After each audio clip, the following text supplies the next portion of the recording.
You train hard, giving your all in every set. And when you finish the last exercise, you do what most people do. Grab your bag and leave. The workout is over. The job is done. But it's not over. This part that you're ignoring may be directly limiting your results, increasing your muscle soreness, reducing your mobility over time, and making you more prone to injuries. I'm talking about post-workout stretching. Not just any stretching.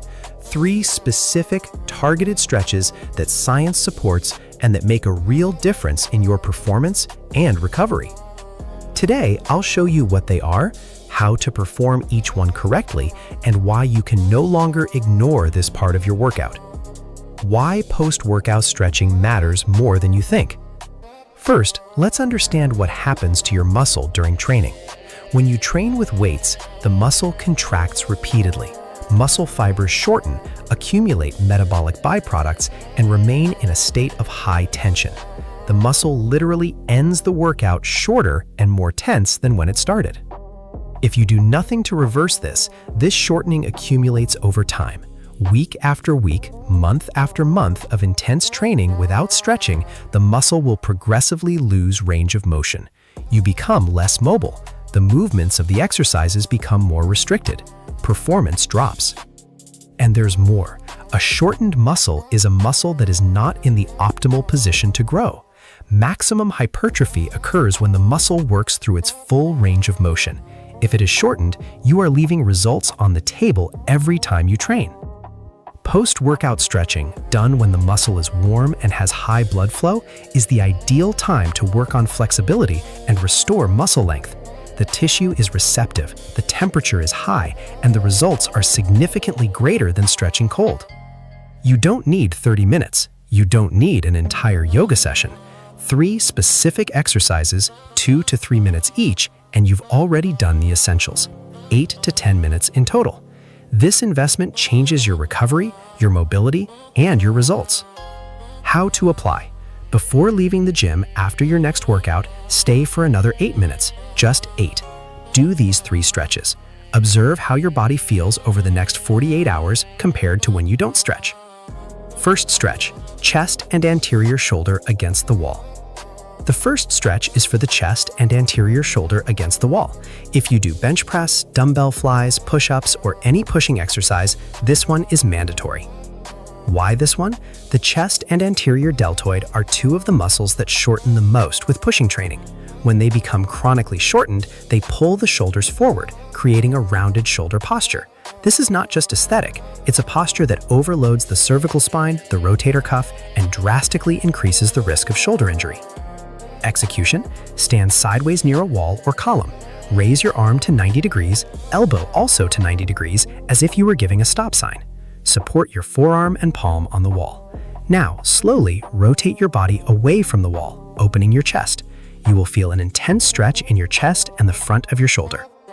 Critical points, keep your elbow exactly at shoulder height throughout the stretch. If your elbow goes up, you overload the rotator cuff. If it goes down, you lose the angle and reduce the effect on the chest. The movement is rotation of the body, not pushing against the wall. Breathe deeply. With each exhalation, try to slightly deepen the stretch. Time, 30 seconds on each side. Do 2 rounds, 2 minutes in total for this stretch. It seems short.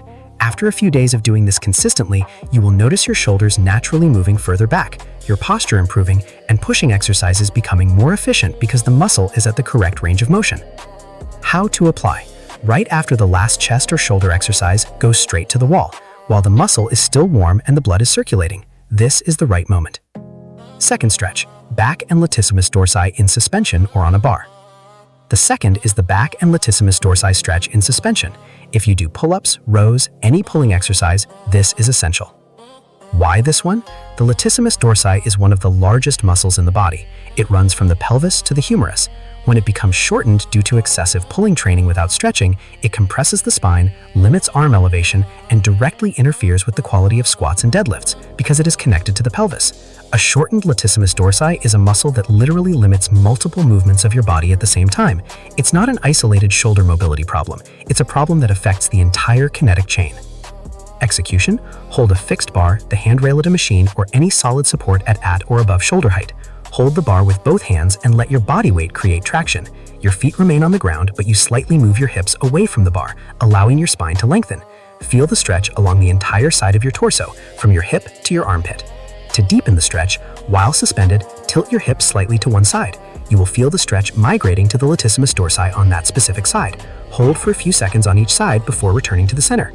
Alternative on the floor. If you don't have a bar available, kneel facing a box or bench, extend your arms over it, and let your chest sink towards the floor. This is a modified child stretch and activates the latissimus dorsi and paravertebral muscles very well.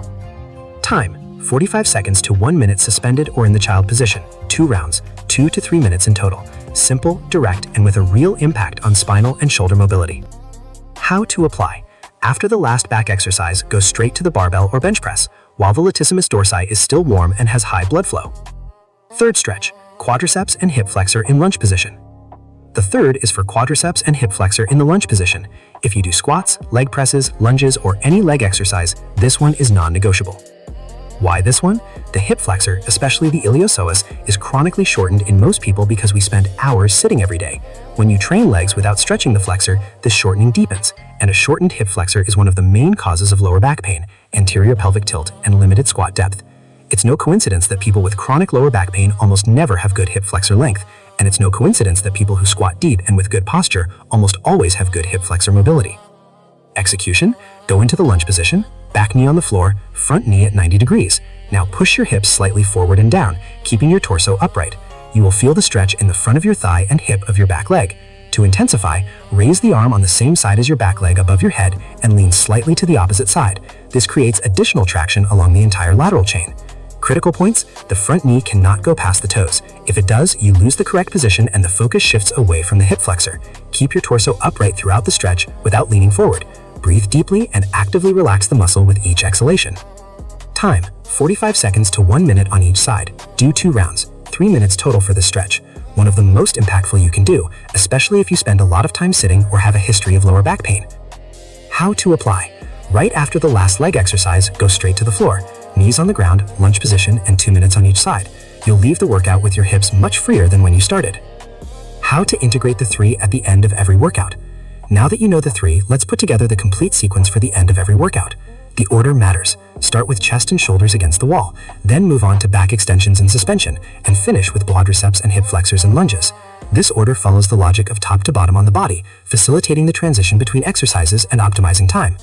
On chest day, chest and shoulders are mandatory. The other 2 are complementary but recommended. On back day, back extensions and suspension are mandatory. The other 2 complement each other. On leg day, quadriceps and hip flexors and lunges are mandatory. The other 2 complement each other. On full body day, do all 3 in sequence, 8 to 10 minutes. That's enough. One important thing: stretching doesn't replace warming up. They are different things. Warming up prepares the body for exertion. Post-workout stretching restores muscle length and works on mobility with warm tissue. They both have distinct roles and neither replaces the other. And it doesn't need to be perfect. If on any given day you can only do one of the 3, do one. If you only have 30 seconds, do 30 seconds. A habit built imperfectly is infinitely more valuable than a perfect habit that never happens. How to apply. For the next 7 days, do at least one of these 3 stretches at the end of each workout. Just one. Create the habit first, then expand to all 3. Progressively, like everything that works. 3 stretches, 8 to 10 minutes, at the end of every workout. Chest and shoulder against the wall for those who push. Back extension suspended for those who pull. Quadriceps and hip flexors and lunges for those who train legs. It's not optional. It's not a bonus. It's part of the workout.